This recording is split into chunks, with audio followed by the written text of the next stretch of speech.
Hi, I'm Jennifer, the traveling publisher. You found me again here at the intersection of publishing and RVing. I'm here again in my Honda Pilot because I'm still looking for my RV, but today I have a guest. Here with me today is Andrea Coyne, and she is a communications expert, and she's also the author of this absolutely beautiful children's book. It's called Hope is a Blanket. And this book does something very, very important. It helps children deal with grief and loss. You can find this beautiful book on Amazon. You can order it everywhere books are sold, and you can learn more about Andrea and her wonderful book at my in real life place, which is brightcommunications.net. So before we spoke, Andrea pre-selected a bunch of questions, and we've put them here in the Fortune Teller's Handbook, and we're going to ask them one at a time. Let's do it. At random. Please tell us, can you share any tips about writing, publishing, or promoting your book? Sure. Jennifer, you know this firsthand, that sometimes I hear many people that say they want to write a book. They want to be part of this, but it doesn't always happen overnight. We had a conversation recently that really our relationship started almost 6 years before my book published. Yeah. So a lot of times there's an idea in your heart that you want to write a book, but it just takes time until you get the idea. And for me, I knew I wanted to write children's books. I knew that was the genre I wanted to do, but till, I had a life experience where I experienced a miscarriage and a deep loss that I went through. It inspired me to write a book. But it just took until going through that experience, which was just many years after I met you, to really feel like I had this story in me that I needed to write.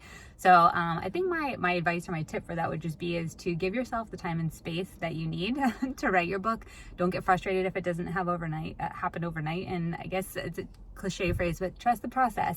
I was grateful that I knew I met you years ago. We built a relationship then. I knew I could come back to you. And what was lovely about working with you, Jennifer, is you were just a great coach throughout the whole process. At the beginning, just listening to me and saying, hey, I'm here whenever you're ready. You checked in periodically, and then when I said, hey, I have this idea, I think I'm ready to go, you were right there. And so that would just also be a tip, is to get a great publisher who can just really be almost like your coach and support through the process. Thank you. That is so awesome. And I remember that day like it was yesterday. We were actually a half a block in that direction. And I just loved your enthusiasm and your heart to help people and children and parents. And it's so exciting that your book is here. Yes, I'm thrilled. Yes, that is a great Thanks for tip. your patience. And you got to be patient with yourself too. Thank you. That's right. That's right. You were amazing. So here's a big one. On the total flip side, how has publishing your book impacted your life? Yeah, I had this conversation with a friend the other day. I think something I did not anticipate about writing a book about grief and loss is that now people reach out to you and they want to buy your book, and then they tell you about the grief and loss that they're going through. Interesting. So it's heavy, but at the same time, I did this so that I wrote Hope is a Blanket so I could help people. And so it's changed my life in that I actually am helping people. I'm kind of that safe space they come to when they have a story or something hard that they or a friend are going through. And I get to be that soft space for them to land, and then they get to get my book as a resource and a tool to help their families have conversations about grief and loss too. Wow. So it truly has changed my life in that I get to help people deal with grief and loss every time they open these pages. And I'm as hard as it has been going through processing my own grief and loss, it's been such a healing process, cathartic, to now help other people going through grief and loss. That's beautiful. And I love the word you said, conversation. I think that your book, as someone would be reading it to their child, it's going to help people have those conversations that can be really hard to have otherwise. And absolutely. so that is a beautiful thing. And on both ends, as a child is hearing the story and seeing the beautiful art, it's going to make the child think of questions, but also it's going to help the parents as well. So you're doing an amazing thing for people with this book. Thank you. Really, really beautiful. So let's see with the next question. Oh, what advice would you offer to aspiring authors? Sure. So this one, again, I've heard so many stories. I actually follow a lot of other authors now to meet some really great connections on Instagram. I guess it would just be to allow your story and your path or process to just be authentically yours. What's neat is that there are so many different people in the world just in general, and when you get to read the book, you get almost like a little snapshot into their life or something neat that's happened to them or something that they enjoy and inspired them. And so I think it would just say, don't let yourself get caught up in that comparison loop that's there on social media, ever present on social media all the time, and think, oh, I want to be that author. No, just be you. There are so many fantastic, especially my genre children's book authors. I love Julia Donaldson's one of my favorite. A lot of times when I go do book readings, I bring some of her books too to supplement the time. What a good idea. Because we have, like, right now we're recording this, it's Halloween season, so like Room on the Broom is such a great book. And my book rhymes, it's poetic, and I love her books because they rhyme and it makes them sing-songy and fun to read. And so it's great to have other people that you admire, but also be comfortable aspiring to be yourself and bring your own thoughts, your own book, your own idea to bear, and don't feel like you have to be somebody else. So that'd be my advice. Just be yourself, be authentic, and be comfortable that your story is not someone else's. It's truly and uniquely yours, and just be able to own that and really enjoy and delight in your own story. That's amazing. And really, this is really you in a book. Yeah. It is a beautiful book. It is a warm book. You accomplished exactly what you described. Thank you. Fantastic. Second to last question. Okay. Can you tell us, what were some of your goals when you set out about publishing this book? Sure. As I mentioned, again, going through grief and loss, it's not something fun that anybody wants to sign up for. And the miscarriage, space is definitely a hard club that no person wants to be part of.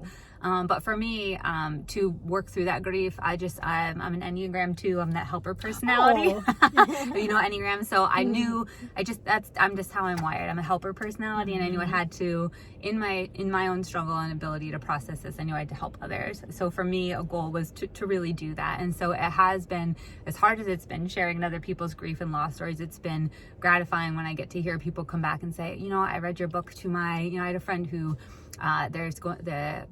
her niece, the parents are going through a divorce, and so they read the book to help talk with her and help provide some comfort and open up that space. And who knows, she's a younger girl, and so who knows how she's going to process this hard thing that she's going through as a young child.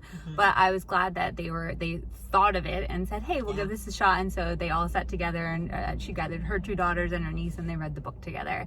And so for things like that, I'm very grateful that I get to do that. And so again, the goal is to help people, and I know this book is accomplishing just that. It really is. And it occurs to me, just as you're speaking, that originally when we worked together on your book, I was really thinking about it as helping people through grief and loss, and death. But no, you're right. It's any kind of challenge or struggle. Sure. And divorce is a perfect example.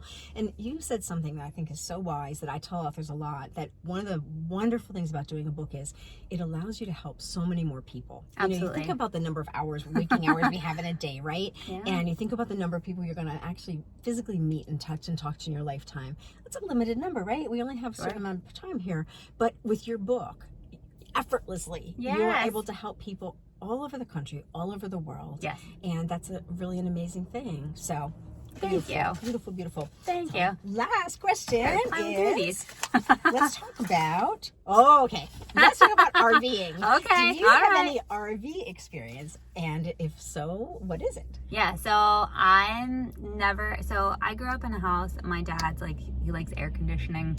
We were hotel people. We didn't do the camping thing. And so for me, I'm like, RV. But I have had several friends who've had RVs. And so we actually got invited to go visit some friends of theirs at a local campground tomorrow. So for my friends who have had RVs, I've really enjoyed the experience of going to visit the RV. I've never stayed overnight in an RV, but I've enjoyed that it's neat that you're kind of out in nature, but with a roof over your head and enjoy that. But my personal, so that's been my experience with RVing. My personal advice is don't get an RV.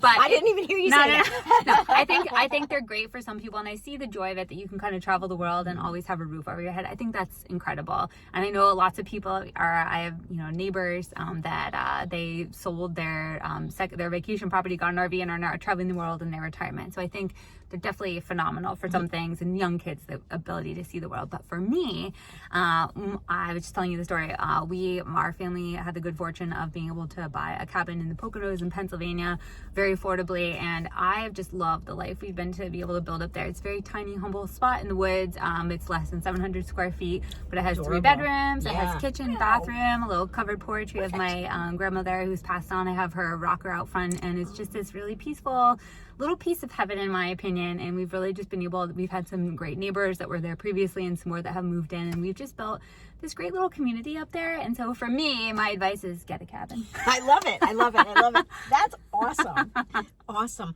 Well, now it's time for our top tips. Okay. And I'm actually going to kind of surprise you with this question because you have key piece of information that I think a lot of authors will need to know. Okay. And that is, my tip is going to be from you. Yeah. So in your book, yes. I know you did not do the illustrations. Correct. Can you share who did the illustrations Sure. and how you found that person? Sure. Yeah. So I can doodle with the best of them, but I am not an artist. You're better than me. Yeah. And even in my communications practice, I can do like some digital social graphics, but I'm not an expert. So I really relish that there are talented people out there that went to school and have this gift of being artists. So earlier in my career in corporate America, I had a coworker and we would collaborate on a lot of neat projects, mostly internal communications, but we would do campaigns a lot of times collaborating over like health initiatives or wellness benefits. And so the one time the campaign got a little fun and we had a cartoony looking milk carton that was like health focused, and her name was Courtney, and we decided to name the milk carton Marty. But anyway, so Courtney is my illustrator.